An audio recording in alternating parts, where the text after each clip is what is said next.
I want to make a few comments as I tie this, my welcome together. I begin by saying thank you for being here. It in some instances is a leap of faith. In some instances, it is an opportunity to explore ways in which the core business of our university, which is learning, now maybe student learning, it may be continual faculty learning as we prepare to engage in a very, very rapidly moving outside environment. It's staff learning in ways to better serve our community and better serve our students and faculty. And it's community learning, creating the opportunities in which each of us as a community or as a series of communities go about the business of learning.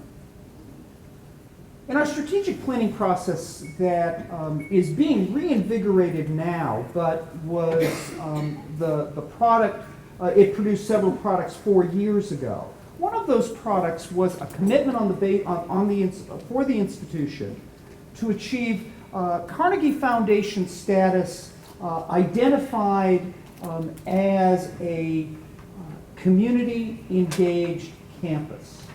There are only about 350 such institutions in the United States that achieve that status.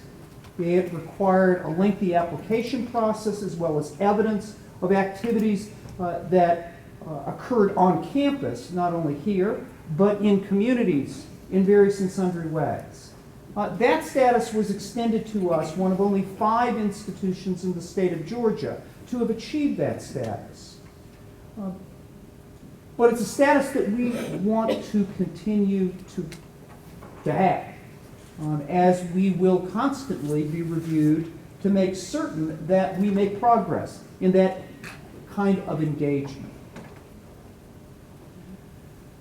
This is one small part of that engagement, but we think a central part.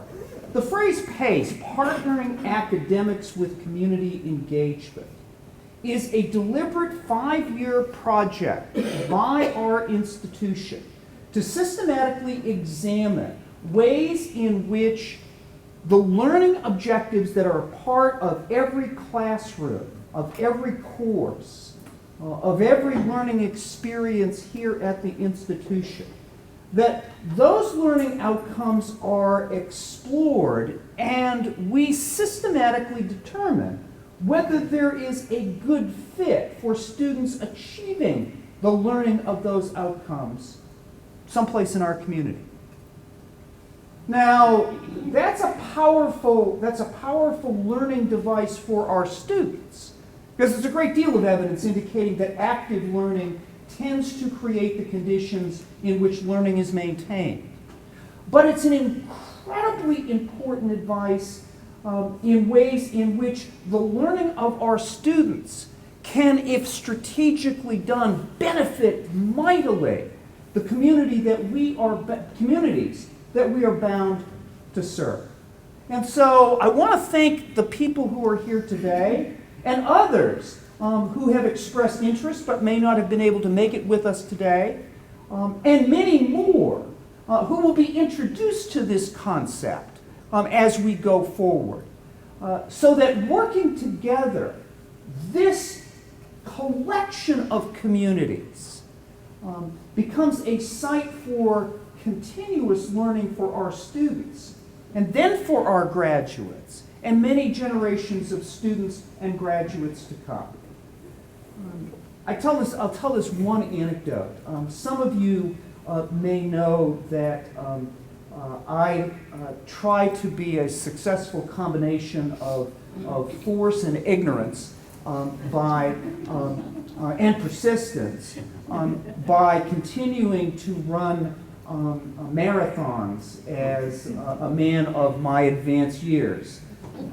I am very competitive, I think the record should know, in the geriatric division. But this past year, I completed the Boston Marathon, my 4th Boston Marathon. Earlier ones, I like to say, quoting Billy Joel, was when I wore a younger man's clothes.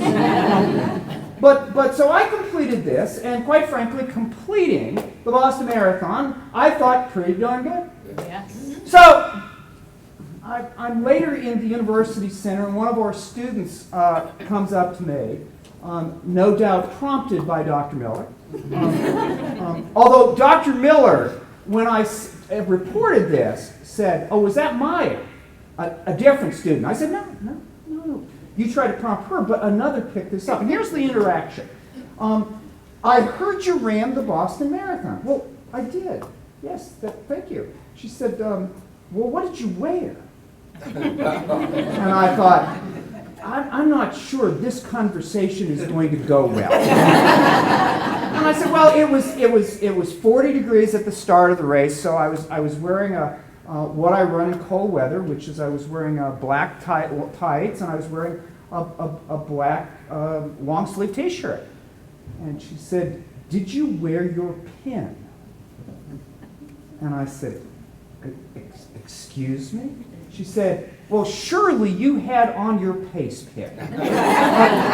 You can't make this stuff up." All right?